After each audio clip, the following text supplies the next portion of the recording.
come true.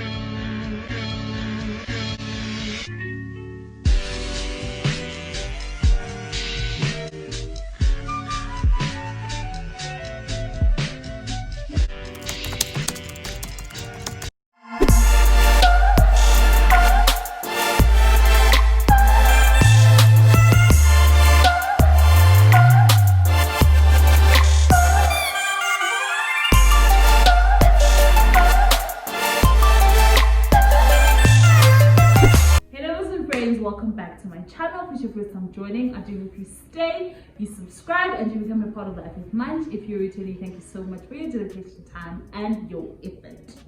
In today's video, we are doing part 2 of Influencer 101 with Sabelo.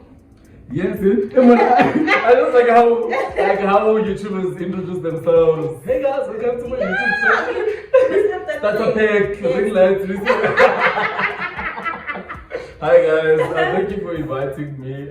If you are interested in hearing a bit of influencing and insight about that, just carry on watching, and I hope you guys enjoy the video. That's part 1 of this video on Sabelo's channel, so definitely watch that video first because that's where we began, and this is just us carrying on. I will definitely link that video just up here in the cards or in the description box so you guys can click through. Before we carry on, introduce yourself. Who are you? You are a new face on my channel, so the people need to know who you are. I'm tall and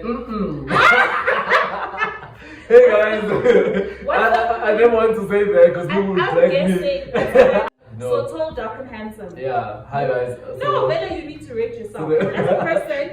I'm scared. I don't want to be dragged. No, definitely you need to rate yourself as a person. So who am I? So who are you? Now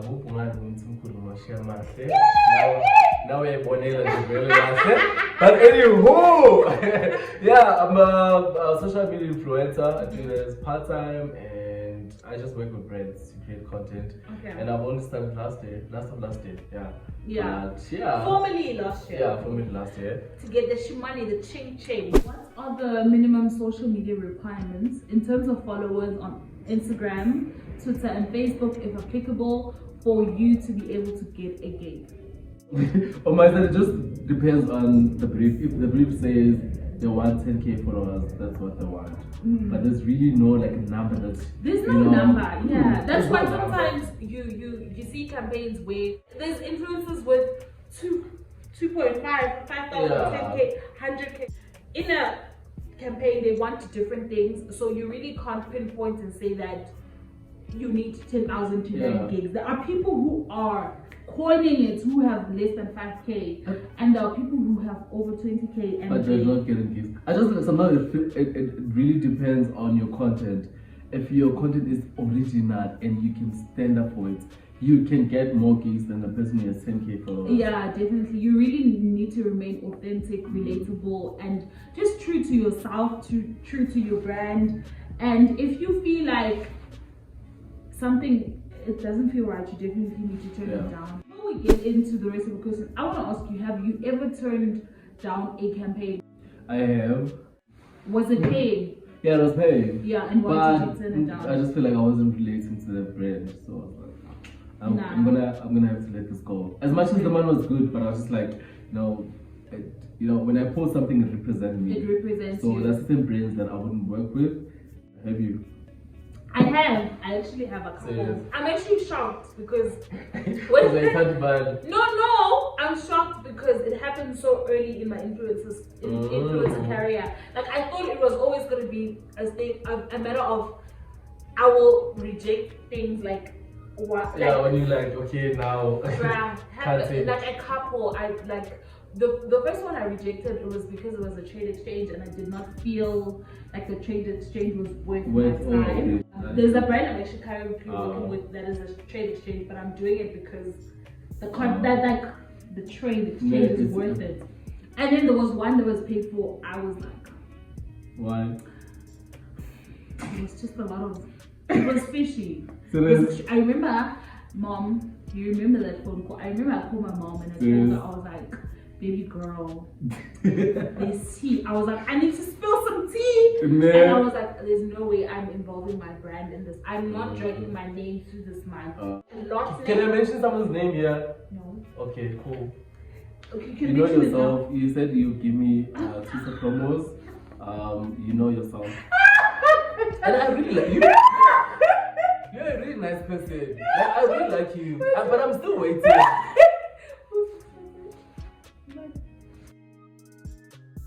Oh! How do you find out about campaigns?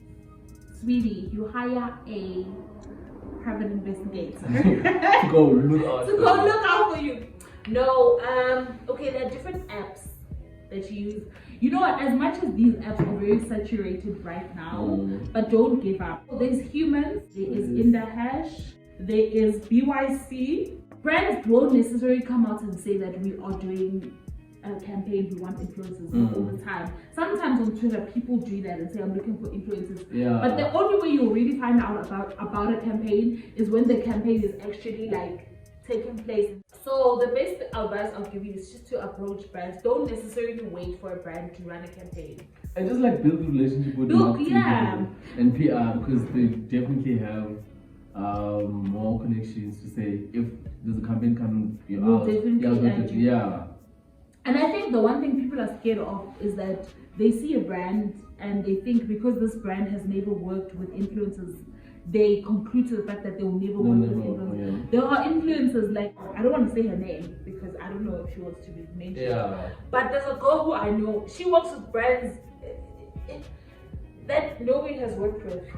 Out of the blue, she's there. And her content. Hey. Just face. Like, you know when you look at somebody like, this looks like an ad from TV. The music, bro, it's so captivating. How do you approach brands? And do you talk budgets at the first attempt of sending a proposal? And lastly, do you follow up if they haven't responded? Okay. So you find an email on their social media and you send them a proposal to say, I want to work with you, or you just send them a DM directly and ask for the marketing department email address, and then they'll send it to you, because sometimes they use different emails. Yeah. And another way is through PR and marketing people, because obviously they'll have more information in terms of what campaigns they run, and they'll put you on their guest list. Definitely. I think you must just send your media kit first. Yeah, so you can send your media kit, because okay, you sending your rate card to someone you don't even know if they will. Yeah, you send them your fees. They're like, I will this guy. Yeah. If you want to work with them, then they will tell you that, hey, please send through your rate card. Yeah. So but just have your rate card ready, chilling. Be sure about it. Don't be dizzy and doing and you know this is important. Be able to say, if you say you're charging a brand 1.5, what are you charging them for? Because I feel like people would really struggle with if a brand, sends you an email and say, so you're charging us 1.5, what are we getting? Yeah. It's also video, story, post. You must be strict. Okay, it's 1.5 for a post. Yeah. 1.2 for a story. Yeah. 1.9 for 1 minute. You guys get paid for these collaborations? Yes, certainly. No for free. No for free. You must. I love money. That should be known. If you see any brand, if you see me busy with a brand, just know this is Bashankura behind the scenes. So you don't post things just for fun? No. Not on my feed, but on my stories I would definitely do. Not on my feed. That's you rude. I would never mention you. You are rude. Free promo. So if you're posting OOTD, you don't take brands? I don't take brands. Like, that's my house. Like my Instagram is my house. But I'll start trying. I'll start doing that now, because apparently that's how you get gigs as well. So much again, okay. If you post OOTG and then okay, people all ask me that. They say I answer. And DMs, but I don't take the brand. I always feel like I should be paid if I have to do that. No, don't be like that. Are you serious? Yes. It's wrong. It's very wrong. You know? Yeah. No, I understand you. I'll take my brands. I will definitely take them. I didn't know. Please tag them. If it helps, I'll definitely do it. It helps. Because sometimes brands are looking for influencers who already use their Using the products. How do you determine the value and pricing of the collaboration? You need to have a rate card. Because brands are not going to disclose necessarily like everything. Yeah. You just need to have a price. And then you just know how much you're worth. Yeah. There is a price to pay. You know that song by Black Diamond? Yes. There is a price to pay, and that. Please touch on the algorithm, for instance, other social media apps. Yeah. This can be a whole a video. Okay. You need to use your Instagram stories to drive traction to your Instagram feed and vice versa. A couple of hours before you post on your Instagram feed, you need to engage. You're liking or you're commenting. And then you need to use hashtags. And I feel like a lot of people don't realize that the hashtags actually work. Even though you don't see it. But have you ever wondered how some people find your page or whatever? Hashtags work. Like you put space, you put a line, you put the hashtags by themselves. So we're blank in between the caption. Okay. Yeah. And being consistent, and you come and post, you leave, you come back next week to post, you never engage, you never see your face. And I think stories definitely help. People watch. I mean, I can attest to the fact that on the day I post, if I have stories, my post will do extremely well. I can testify to that. I want to know, how does one get to do a brand portfolio? I think it's like the media kit. Oh. Yeah. So I use Canvas. I also use Canva. Guys, Shane, one thing I can tell you, go on Twitter and type media kits. There are so many people who have posted their media kits on Twitter. And just use that as reference. Because I do understand that, like, when you answer questions like, I use Canva, for a person who has never seen a media kit, they don't know what to put. They can't find the exact. Yeah. They will find the templates. Yes, and there's no, so go on Twitter, type the words in the search tab, media kits. People's media kits will pop up, and use one of those as reference. Obviously, like, make your own. Yeah. And there are a lot of people on Twitter who are making media kits as well. Most of them charge like 200, 150, 300. So I mean, how do I secure gigs besides the human app? Because wow, lol, yes, I am lowering my bids. Approach brands, baby girl. Approach them. Like Shayla, my friends. Be confident. Like send them. The same way you people love stealing other people's men. You have the same confidence to approach brands. You did I like? Didn't.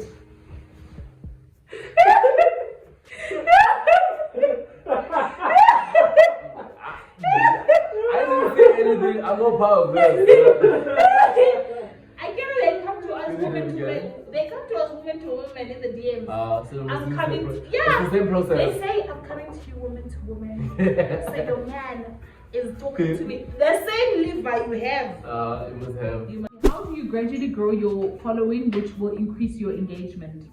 You know what's next? A lot of advice you've heard, they're not lying. Yeah, it's like the same thing. And the thing is, there's always sometimes some people grow their Instagram overnight because of popularity or one video that they trend. They trend, But other than that, you just have to be consistent. Because that's the thing. People are like, no, I've got 5,000 followers. I'm gonna post boring things. When I make it big, that's when I'm gonna start being serious. And that's not it. What other tip can you give?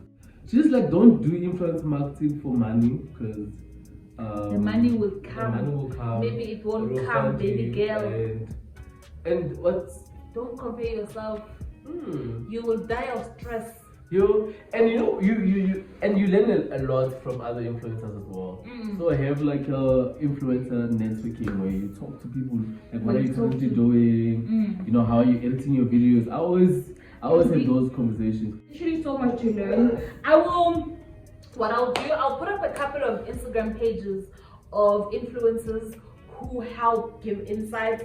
I know there's a girl called Kanye XXX. What's her name? Millennium Mini. This is a girl. She does every Thursday, if I'm not mistaken. She does some chats on Instagram Live and gives insights. There's a couple of Instagram accounts. Yeah, so hopefully we've answered all of the questions like as much as we could, as insightful as we could. And it's just like, please note that, like, you know, Master, the information that I've given is based on your experience, and the same goes with me. Yeah. This is the end of the video. If you made it this far, I hope you guys enjoyed the video, and thank you so much for watching. Please don't forget to like, comment, and share this video. I would love my channel to reach a larger audience, and I need your help in doing so.